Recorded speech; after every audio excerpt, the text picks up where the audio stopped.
students, how are you? First of all, happy Navratras to you all. And now, without wasting your time, I will focus on your important aspect. That is next paper, Hindi. So today I am going to share another video, but this time on Hindi. इस video में मैं आपके साथ मिली जुली जो चीज़ें हैं वो share करूंगी, like important questions, important essays, letters और आपके जो हिंदी का पैटर्न, आपके क्वेश्चन पेपर का पैटर्न। देखो बेटा, सबसे पहले आप इस बात को समझिए कि आप बार बार इस बात को रिपीट कर रहे हैं कि मैंने 70 नंबर का किया है, इतना किया है, इतने मार्क्स मिलेंगे, इतने मार्क्स मिलेंगे। मैं आपको पहले ये बता दूं कि चाहे आपने पहले 60, पहले 70, पूरा जो 100 मार्क्स का जितना भी, लेकिन एग्जैक्ट और ठीक आंसर्स अटेम्प्ट किए होंगे ना, आपको मार्क्स मिल जाएंगे। जितना आपने किया होगा, मैं आपको बार बार बोल रही हूँ कि आपको लॉस नहीं होगा, लेकिन शर्त यही है कि आपने जो आंसर्स लिखे हैं वो एग्जैक्ट होने चाहिए। ठीक, बाकी चाहे आपने आगे से किए होंगे या बी सेक्शन वाले किए होंगे या लास्ट वाले किए होंगे, कुछ तो ठीक हुआ होगा ना आपका। आपको मार्क्स उनके ही मिलेंगे जो आपने ठीक किए होंगे। अब अगर आपने 70 मार्क्स का किया है, अब हम ये कैसे गैस करें कि आपका कितने मार्क्स का ठीक है? तो आपको उस हिसाब से जो है मार्क्स मिल जाएंगे जितना आपने क्वेश्चन पेपर ठीक से अटेम्प्ट किया होगा। ठीक है, बात करते हैं आपके हिंदी विषय के महत्वपूर्ण प्रश्नोत्तर की। देखो बेटा, जब हम महत्वपूर्ण की बात करते हैं तो आपको क्या करना है, आपको पिछले जो 4-5 साल के प्रश्न पेपर हैं, क्वेश्चन पेपर हैं, उनको आपने नजर डालनी है। उसके लिए आप सॉल्व, जो आपके पेपर्स होते हैं ना, सॉल्व, एक तो होते हैं मॉडल टेस्ट पेपर, एक होते हैं सॉल्व पेपर, आप वो ले लीजिए और लास्ट ईयर के लास्ट 5 सालों के जो पेपर्स हैं उन पे नजर मारिए। और जो प्रश्न बार बार रिपीट हुआ है, इसका मतलब वो आपके लिए इंपॉर्टेंट क्वेश्चन है। उन्हीं को हम मोस्ट रिपीटेड और इंपॉर्टेंट क्वेश्चन कहते हैं। हर एक सब्जेक्ट में ऐसा ही होता है। ठीक है बेटा। और दूसरा, रीडिंग लैंग्वेज, चाहे वो हिंदी है चाहे वो इंग्लिश है, this time reading is very must, क्योंकि आपको पता है जो आपके हिंदी में जो ऑब्जेक्टिव्स हैं, पहले 12 नंबर के जो ऑब्जेक्टिव्स हैं आपकी रीडिंग में से आएंगे। मतलब कि आपने अगर डीपली लेसन को, उसके परिचय को, कवि के रीड किया होगा तो उसमें आपको बहुत आसानी हो जाएगी वो जो पहले 12 प्रश्न उत्तर जो ऑब्जेक्टिव्स हैं वो करने के लिए, अटेम्प्ट करने के लिए। ठीक है, तो बेटा मैं इस तरह आपको कुछ महत्वपूर्ण, और पैटर्न वही है जैसा मैंने आपको इंग्लिश का बताया। मार्किंग का पैटर्न तो वैसा ही रहेगा। आपके प्रश्न उत्तर जो उत्तर वो एग्जैक्ट होने चाहिए। मतलब कि उत्तर अगर आपके सही होंगे तो आपके मार्क्स कहीं नहीं जाएंगे।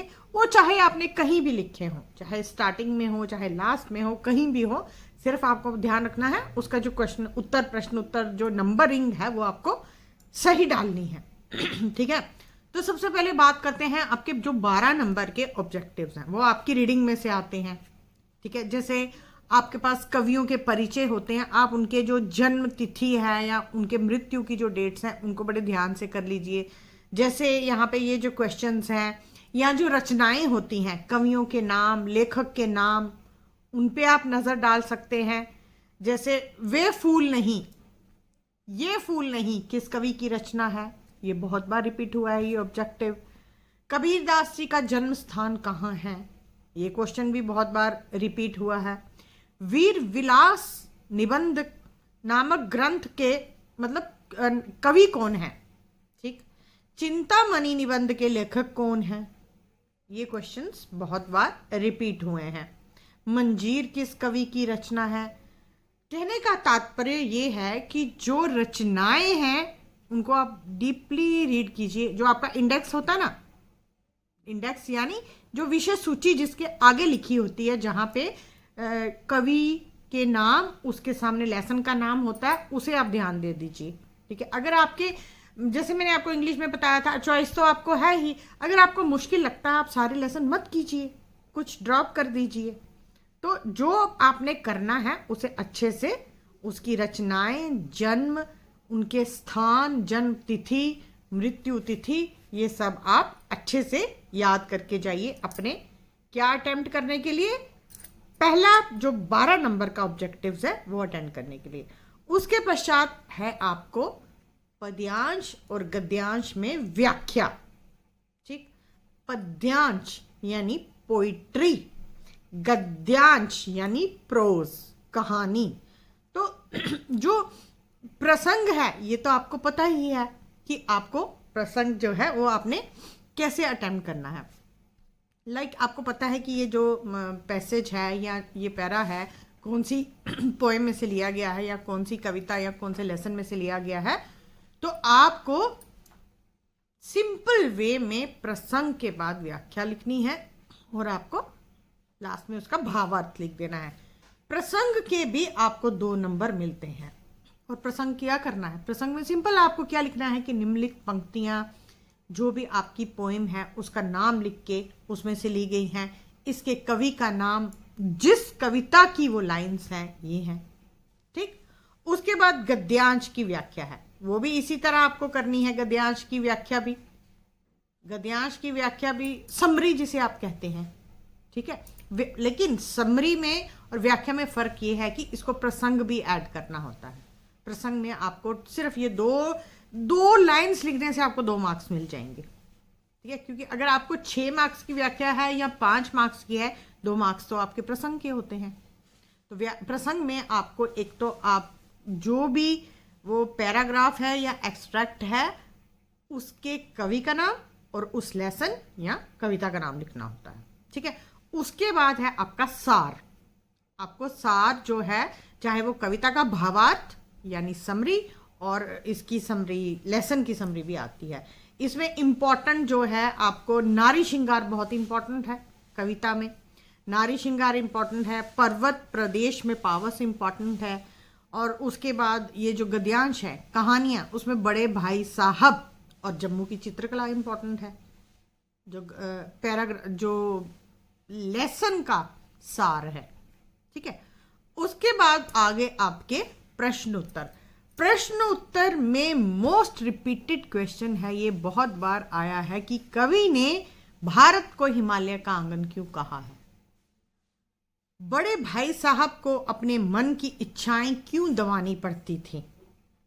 ठीक है, विश्व शलभ दीपक के साथ क्यों जल जाना चाहता है, झपट लेने को उससे कुत्ते भी हैं अड़े हुए, इस पंक्ति में कवि के कहने का क्या अभिप्राय है, और कश्मीर के भक्त कवि हिंदी में कविता क्यों करना चाहते थे।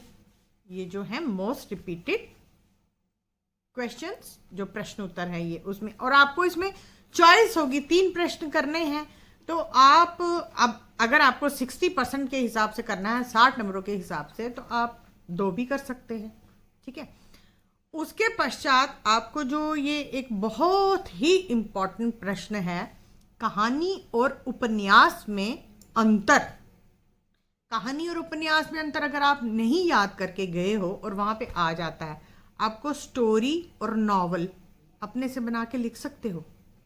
कहानी जो है, कहानी क्या होती है, एक तरह मतलब इकट्ठी कहानी लिखी जाती है, लेकिन उपन्यास जो है उसको पार्ट्स में भी लिखा जाता है। कई बार कहानी में कई तरह के पात्र होते हैं और उपन्यास में गिने चुने पात्र होते हैं, मतलब इस तरह आप अपने आप से भी उसका लिख सकते हो। उसके बाद छायावाद की 3 विशेषताएं विस्तार पूर्वक लिखिए। उसके पश्चात काल में भक्ति काल बहुत इंपॉर्टेंट काल है, इसके जो फीचर्स हैं वो आप याद करके जाइए। देखिए, जिनके लिए हिंदी बहुत मुश्किल है ना, मैंने पहले जैसे बोला था कि हिस्ट्री बोरिंग है। ठीक है बेटा, मैंने ये नहीं बोला कि हिस्ट्री बोरिंग है, मतलब होता ये है कि हमारा इंटरेस्ट जो है कभी कभी, जैसे किसी बच्चे का इंटरेस्ट साइंस वाली साइड है, किसी का मैथ्स की साइड है, किसी का हिंदी की तरफ है, किसी का एसएसटी की तरफ है, तो एक्सेप्शंस आर ऑलवेज देयर। तो इस तरह हर एक बच्चे का अपना अपना इंटरेस्ट होता है। तो हिंदी में अगर किसी का इंटरेस्ट नहीं है, अगर उसने पासिंग मार्क्स लेने हैं, तो मेरे कहना मानिए, आप एक ग्रामर जो इसकी है उसे भी बड़े ध्यान से कर सकते हैं, क्योंकि वो भी ग्रामर का अगर आपका एक ठीक होगा आपको पूरा 1 नंबर मिलेगा। अगर आपके ये ऑब्जेक्टिव्स 12 नंबर के हैं स्टार्टिंग में, पूरे 12 ठीक होंगे, पूरे 12 मिल जाएंगे आपको, राइट। उसके पश्चात आपका है बच्चे बोल रहे थे कि मैम इसमें हमें इंपॉर्टेंट एसेज बताइए। देखिए बेटा, मेरा प्रिय नेता और कोविड, हिंदी में भी इंग्लिश में भी मैंने इंपॉर्टेंट बताया था, वो आपको लेटर में आया। इसमें भी आप इस पे नज़र डाल के ज़रूर जाइए। और मुझे लगता है कि हिंदी में तो कोरोना को आप अपने आप से भी लिख सकते हैं। उसके पश्चात आज के आधुनिक काल में इंटरनेट की या सूचना के अधिकार की महत्ता, ठीक, नारी शिक्षा, दहेज प्रथा या प्रदूषण की समस्या, ठीक है, और स्वच्छता। आपको पता है कि कितना हमारे मतलब जोर दिया गया कि स्वच्छता स्वच्छता स्वच्छता, क्लीननेस, हर जगह इस पे जोर दिया गया। तो वो स्वच्छता अभियान जो है उस पे आप लिख सकते हैं, ठीक है। जल संरक्षण, उस पे भी एक इम्पॉर्टेंट टॉपिक बन सकता है, ठीक है। उसके पश्चात बात करते हैं आपके पत्र की। इसमें आपके छोटे भाई को पत्र लिखिए जिसमें उसे शिक्षा के मूल्यों के बारे में बताया गया है, या आपकी गली की सफाई के बारे में आ सकता है, या बिजली के कट्स, जो बिजली की कटौती के बारे में उसके विद्युत अभियंता यानी जो बिजली का अधिकारी है बड़ा, उसे पत्र लिखिए कि आपके क्षेत्र में बहुत सारे कट्स हो रहे हैं। ये पत्र इंपॉर्टेंट है। उसके बाद एक आपको आता है अनसीन पैसेज जिसे आप बोलते हो मतलब कि उसी में से आपको आंसर देने होते हैं। पर जैसे सेम पैटर्न है आपका हिंदी का और इंग्लिश का। आपको क्या होता है कि मतलब कि सिर्फ ये लैंग्वेज का अंतर है, अदरवाइज जैसे इंग्लिश में भी आपको अनसीन पैसेज थे, इंग्लिश में भी उसमें जो आपका पोइट्री सेक्शन में से था और प्रोज में से भी था, इसमें भी उसी तरह है। उसके पश्चात अलंकार छांटिए।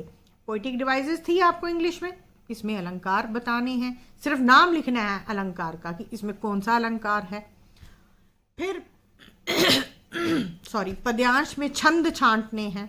छंद जब छांटने की बात आती है तो उसमें आपने एक वर्ड लिखना है कि ये दोहा छंद है, सवैया है या कविता है, राइट। उसके पश्चात आपको जो ग्रामर है, ग्रामर में तो बेटा आपके पर्यायवाची, विपरीत, फिर संधि, उसके पास उपसर्ग, प्रत्यय, विलोम, जैसे पंक्चुएशन मार्क्स थे ना आपके इंग्लिश में, इसमें विराम चिन्ह वगैरह 1-2 लाइन्स आती हैं, वो आपको लिखनी होती हैं, ठीक। तो इस तरह आपको ये जो ग्रामर पोर्शन है ना आपका, मेरा कहना मानिए ग्रामर पोर्शन पे ज़्यादा स्ट्रेस दीजिए, ठीक है बच्चे।